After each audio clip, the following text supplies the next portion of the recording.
berkata, biarlah rohmu menyala-nyala, dan biarlah rohmu menyala-nyala, dan Bapak Ibu belum menyala-nyala tapi sudah melayani Tuhan. Ayo masuk ke bengkel, masuk ke dalam hadiratnya. Sebelum menyala-nyala jangan keluar dari sana. Pastikan kita menyala-nyala dulu, baru kita melayani Tuhan. Yang percaya katakan amin, berikan kemuliaan bagi Tuhan. Di sini Bapak Ibu. Jadi jangan nyembah juga biasa.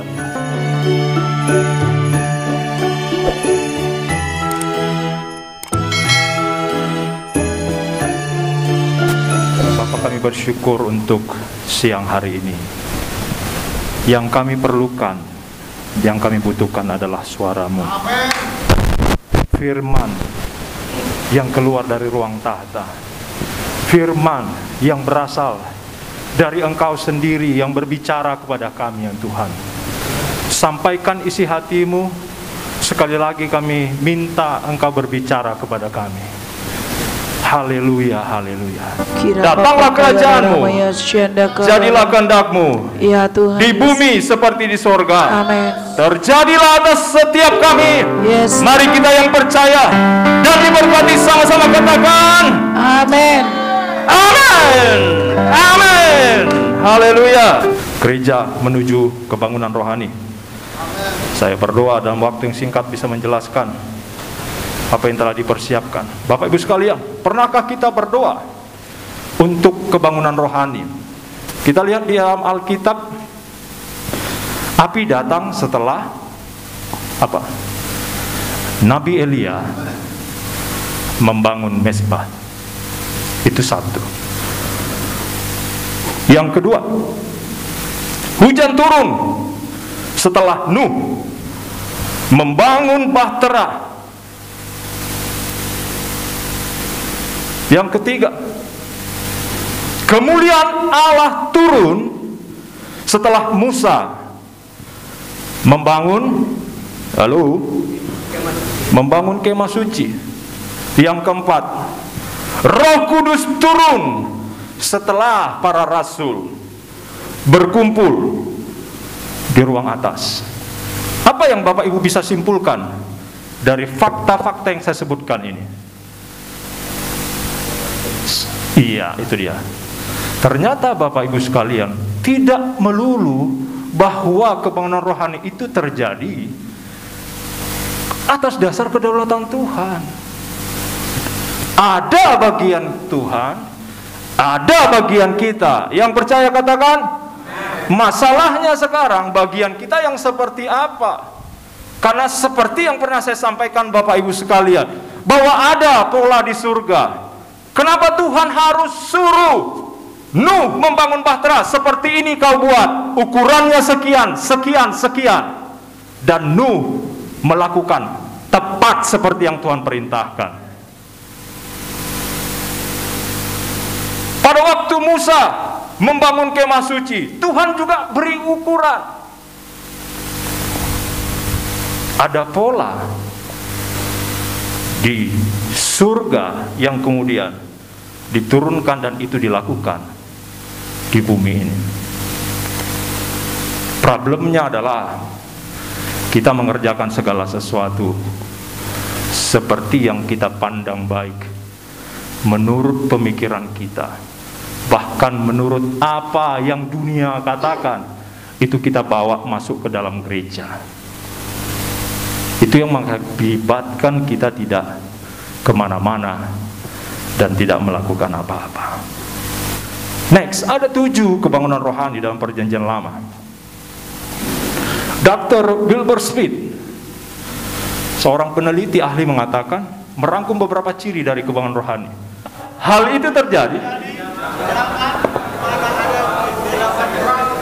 dan depresi nasional yang mendalam. Ada satu perasaan frustasi, ada satu masa kegelapan, di mana pada akhirnya ada orang yang menyadari bahwa kita tidak boleh seperti ini.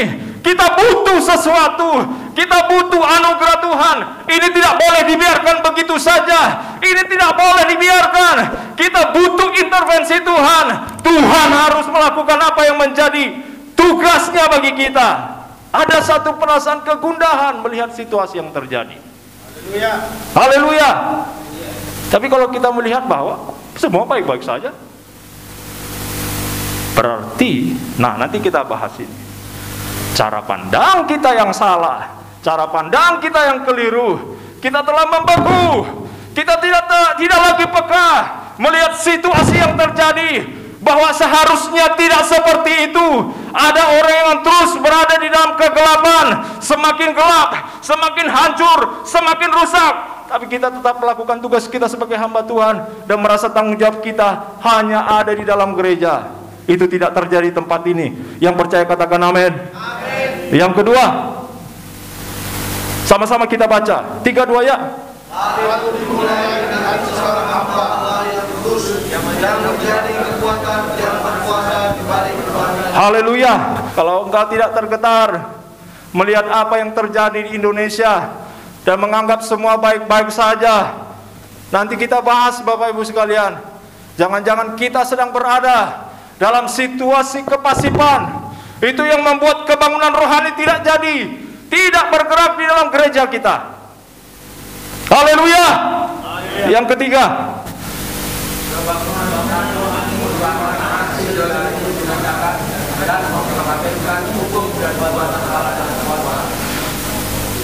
cek itu di dalam perjanjian lama. Dan ini yang kita lakukan hari ini, saat ini di tempat ini. Karena kita memproklamirkan hukum dan nubuatan Allah dengan kuasa. Ada nubuatan-nubuatan yang dilepaskan dari tempat ini. Yang percaya katakan amin. Tuhan harus bicara kepada kita. Jangan-jangan selama ini kita bekerja, melayani, melakukan segala sesuatu dengan pemikiran kita sendiri, dengan secara otomatis, tanpa lagi Tuhan menuntun kita, menuntun langkah kita. Kita memang aliran Roh Kudus, tapi apakah Roh Kudus sudah tetap peka kita mendengar suaranya, sama seperti ketika dulu kita menerimanya? Yang keempat, 3-2 ya.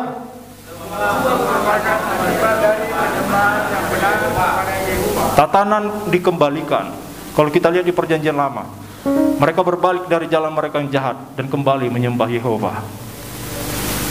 Biar itu terjadi di Sumatera Utara, biar itu terjadi di sekeliling kita, terjadi di dalam nama Yesus.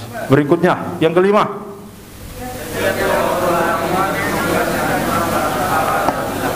bahwa setiap kebangunan rohani menyaksikan kehancuran para berhala dan ilah palsu. Tentang bagaimana Tuhan bergerak secara langsung. Dagon, Baal itu diluluh lantakan oleh Tuhan sendiri. Dan ketika ada orang yang berkuasa di Israel pada waktu itu, apa yang mereka lakukan? Mereka menyingkirkan semua dewa-dewa Baal dan kembali kepada Allah yang benar. Haleluya.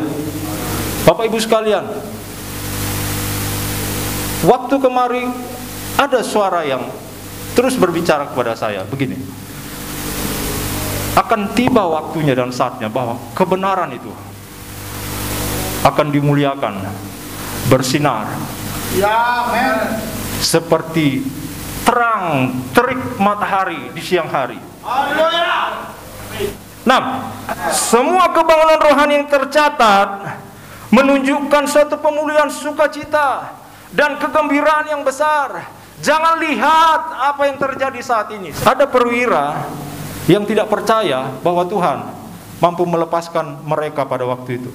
Dan Nabi Elisa bilang apa? Sesungguhnya engkau akan melihat, waktu itu mereka dikepung oleh pasukan Raja Aram, sehingga kelaparan terjadi di sana. Masih ingat kisah itu? Haleluya. Ya. Orang kusta. Orang kusta ini udah berhitung-hitungan. Kalau kita diam kita mati. Kenapa nggak kita ke sana? Jangan-jangan mereka berbelas kasihan dan mereka akhirnya menolong kita. Sampai akhirnya terjadi satu mukjizat. Orang Aram lari ketakutan. Dan apa yang terjadi? Kelimpahan besar terjadi di sana. Nubuatan Nabi Elisa terjadi. Sesungguhnya engkau akan melihat dengan matamu sendiri, tetapi tidak akan makan apa-apa daripadanya. Saya berdoa, Bapak Ibu, Buka mata rohanimu. Harusnya engkau bisa melihat apa yang akan terjadi di balik ini. Sesungguhnya engkau akan melihatnya dengan matamu sendiri, tapi tidak akan makan apa-apa daripadanya. Gak boleh gitu Bapak Ibu sekalian. Biar kita lihat dan kita nikmati buah dari apa yang kita doakan selama ini di tempat ini. Aku berdoa di dalam nama Tuhan Yesus, kita semua menuai jiwa-jiwa. Terjadi dalam nama Tuhan Yesus. Haleluya. 7. Setiap kebangunan rohani diikuti dengan suatu periode kemakmuran nasional yang besar. Udah begitu lama Bapak Ibu sekalian. Sudah terlalu lama kita menunggu. Indonesia bagi Kristus. Banyak Bapak Ibu jargon-jargon yang pernah kita dengarkan. Tapi biar itu terjadi di Sumatera Utara. Haleluya, amin. Ada periode kemakmuran yang besar ketika Tuhan berkuasa atas bangsa dan negara kita. Kita dengar dulu kisah itu di Almalonga, di daerah-daerah di luar sana. Harusnya kita bertanya kepada Tuhan, kapan itu terjadi di bangsa kami, di kota kami Tuhan. Ingat poin yang nomor 2 tadi. Kebangunan rohani terjadi karena ada kerinduan dari hamba Tuhan yang rindu melihat hal itu terjadi. Itu sama seperti ketika setumpuk daun kering yang kemudian disiram dengan bensin. Ketika dipercikkan api, itu akan menjalar secepat mungkin. Haleluya. Amin. Oke, perhatikan Bapak Ibu. Kebangunan rohani diperlukan untuk melawan penurunan rohani dan menciptakan momentum rohani. Di dalam kebangunan rohani, gereja yang tidak aktif menjadi gereja yang militan. Ayo kita bahas dulu tentang gereja yang tidak aktif. Karena masalah kita sebenarnya di sini Bapak Ibu. Arti kalau tidak aktif berarti sama artinya dengan pasif. Arti pasif menurut dictionary.com, 1, tidak bereaksi dengan jelas atau terang-terangan terhadap sesuatu. Yang kedua, tanpa kehidupan. Yang ketiga, tidak melakukan apa-apa. Yang keempat, mati rasa atau kebal, tebal, dan bebal.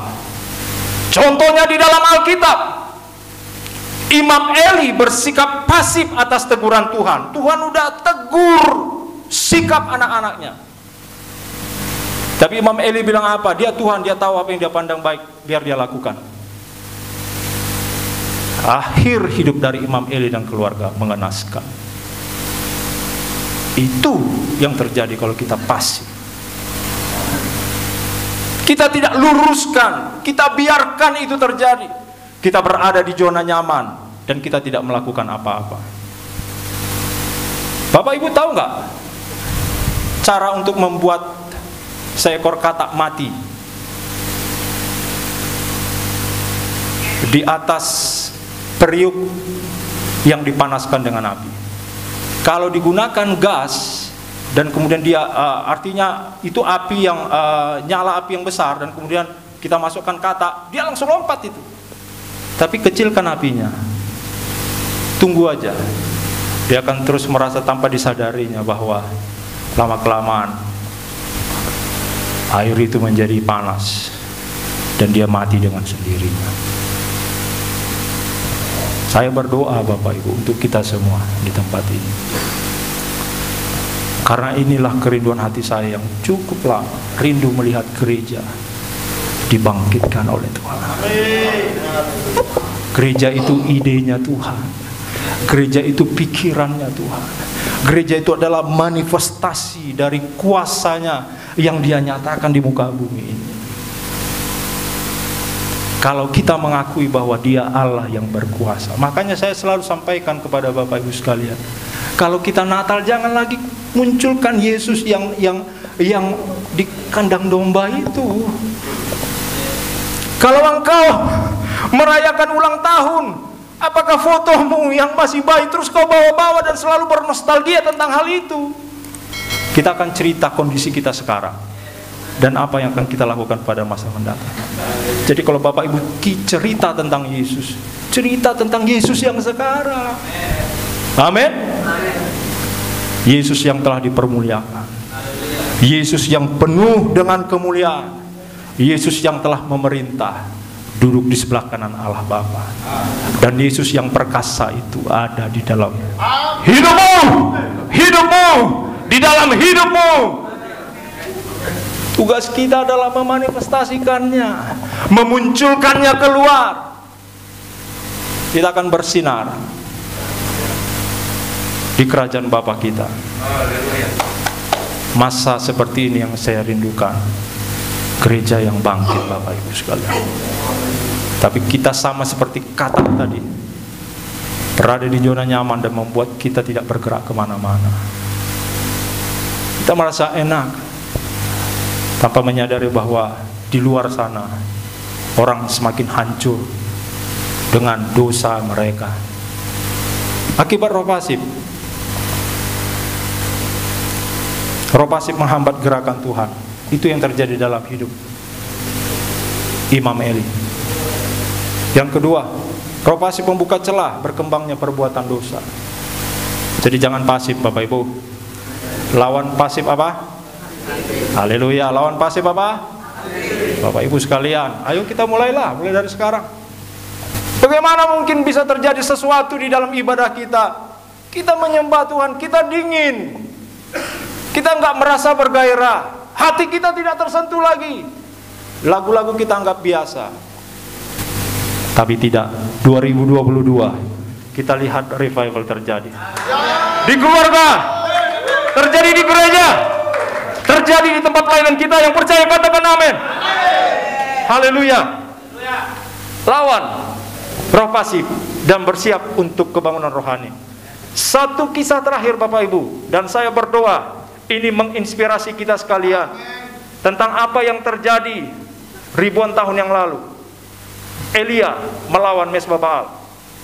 1 Raja-Raja 18 ayat 20. Elia di Gunung Karmel, 1 Raja-Raja 18 ayat 20. Ahab mengirim orang ke seluruh Israel dan mengumpulkan nabi-nabi itu ke Gunung Karmel. Lalu Elia mendekat seluruh rakyat itu dan berkata, "Berapa ikan berteman pada dalam hati ini? Kalau dia, kalau Baal, dia. Tapi rakyat itu tidak menjawab sepatah pun." Ambil tangkap prinsip-prinsip yang ada di dalam ini. Lalu Elia berkata kepada rakyat itu, "Hanya aku seorang diri yang tinggal sebagai nabi Tuhan, padahal nabi-nabi Baal itu ada 450 orang banyaknya. Namun, baiklah kepada kami lebih jantan. Ia atas kayu api, tetapi mereka tidak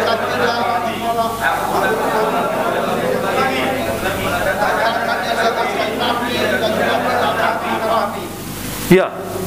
Kemudian biarlah kamu memanggil nama Allahmu dan aku pun memanggil nama Tuhan. Maka Allah yang menjawab dengan api, dialah Allah." Amin. Seluruh rakyat menyaut katanya, "Baiklah demikian."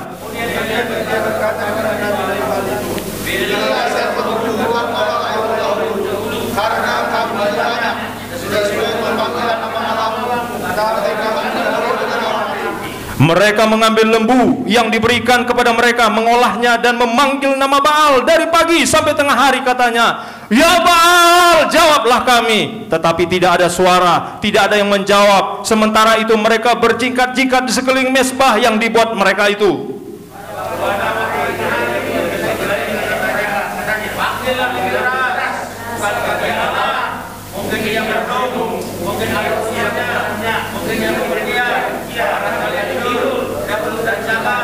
Haleluya. Elia mulai berkata, "Panggil lebih keras. Bukankah dia Allah?" Mungkin ia sedang merenung, mungkin ada urusannya, mungkin ia bepergian, barangkali ia tidur dan belum terjaga. Maka mereka memanggil lebih keras serta menoreh-noreh dirinya dengan pedang dan tombak seperti kebiasaan mereka, sehingga darah bercucuran dari tubuh mereka.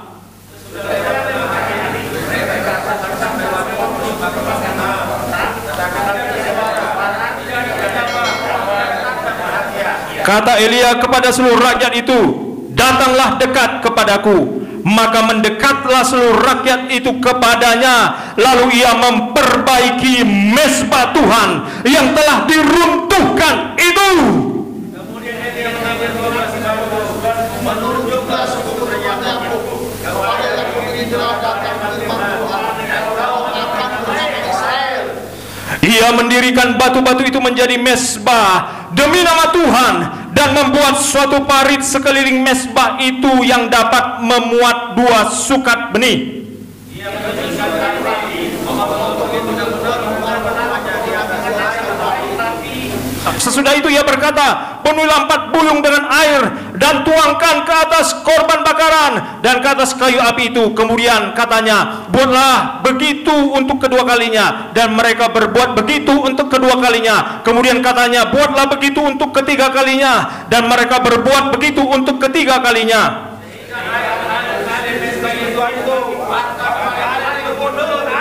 Kemudian pada waktu mempersembahkan korban petang, tampillah Nabi Elia dan berkata, ya Tuhan Allah Abraham, ayo sama-sama, ya Tuhan Allah Abraham, Ishak dan Israel, pada hari ini biarlah diketahui orang bahwa Engkaulah Allah di tengah-tengah Israel, dan bahwa aku ini hamba-Mu, dan bahwa atas firman-Mu lah aku melakukan segala perkara ini.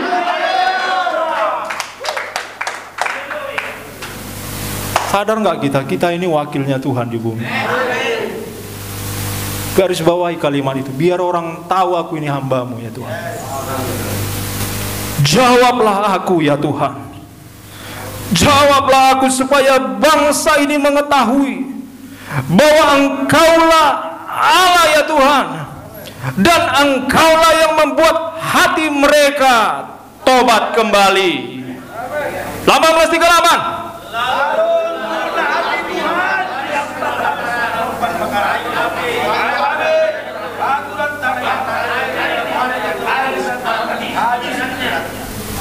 Ketika seluruh rakyat melihat kejadian itu, sujudlah mereka serta berkata, Tuhan, Dialah Allah, Tuhan, Dialah Allah. Biar itu terjadi juga di masyarakat Sumatera Utara, di masyarakat Indonesia. Ada waktu dan ada saatnya kita dipermuliakan dan diangkat tinggi, dan Tuhan melakukan apa yang menjadi bagiannya, sehingga setiap orang akan berkata, Tuhan, Dialah Allah, Tuhan, Dialah Allah, kau Tuhan, Dialah Allah. Haleluya. Seberapa bergetar hatimu merindukan setiap orang berkata, Yesus Engkau Allah yang benar. Kita nggak perlu maksa, karena Tuhan juga nggak lakukan itu, Bapak Ibu. Ketika Yesus ketemu dengan Petrus, Tuhan curahkan dia dengan kebaikan yang luar biasa. Apa yang kau cari kuberikan, Petrus. Petrus bersujud dan berkata, pergi daripadaku Tuhan, aku ini orang berdosa.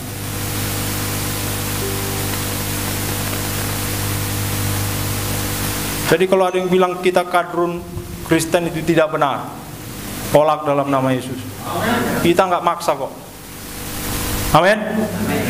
Tapi saya mau katakan, mulai munculkan otoritas yang ada dalam dirimu. Haleluya. Lalu turunlah api. Itukah? Lalu turunlah api, Tuhan menyambar habis korban bakaran, kayu api, batu, dan tanah itu, bahkan air yang dalam parit itu habis dijilatnya. Terus tadi ketika seluruh rakyat melihat kejadian itu, sujudlah mereka serta berkata, Tuhan Dialah Allah, Tuhan Dialah Allah. Kata Elia kepada mereka, tangkaplah nabi-nabi Baal itu, Seorang pun dari mereka tidak boleh luput. Setelah ditangkap, Elia membawa mereka ke sungai Kison dan menyembelih mereka di sana. 41.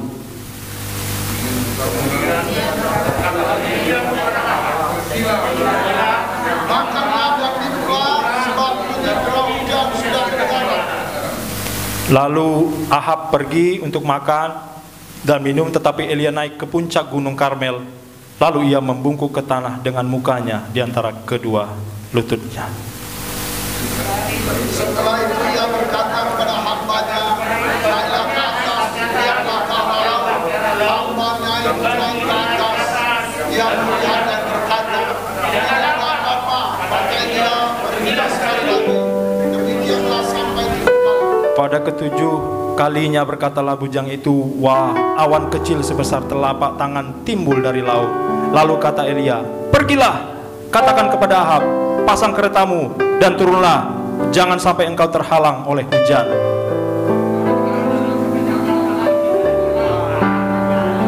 Haleluya. Lalu turunlah hujan yang lebat. Ahab naik kereta lalu pergi ke Yezreel. Tetapi kuasa Tuhan berlaku atas Elia. Ia mengikat pinggangnya dan berlari mendahului Ahab sampai ke jalan yang menuju Yezreel. Sesudah kebangunan rohani terjadi, sesudah umat berkata, dialah Tuhan, dialah Allah, yang terjadi apa? Hujan turun, Bapak Ibu. Dan kemudian seperti yang kita bahas tadi, kemakmuran terjadi. Tapi ingat Bapak Ibu sekalian, masalah kita adalah di kepasipan. Dan itu harus kita sembelih hari ini. Firman Tuhan berkata, biarlah rohmu menyala-nyala, dan biarlah rohmu menyala-nyala, dan Bapak Ibu belum menyala-nyala tapi sudah melayani Tuhan. Ayo masuk ke bengkel, masuk ke dalam hadiratnya. Sebelum menyala-nyala jangan keluar dari sana. Pastikan kita menyala-nyala dulu, baru kita melayani Tuhan. Yang percaya katakan amin, berikan kemuliaan bagi Tuhan. Di sini Bapak Ibu. Jadi jangan nyembah juga biasa-biasa. Bisa Bapak Ibu. Bisa, sesuatu terjadi di tempat ini, saya yakin bisa. Tuhan mengintervensi ibadah kita. Kita diliputi dengan kuasa sama seperti ketika para rasul berada di ruang atas, di atas loh. Saya berdoa biar hal itu terjadi atas setiap kita. Amin. Saya undang kita bangkit berdiri. Oh Tuhan, kami rindu kebangunan rohani terjadi atas setiap kami. Haleluya.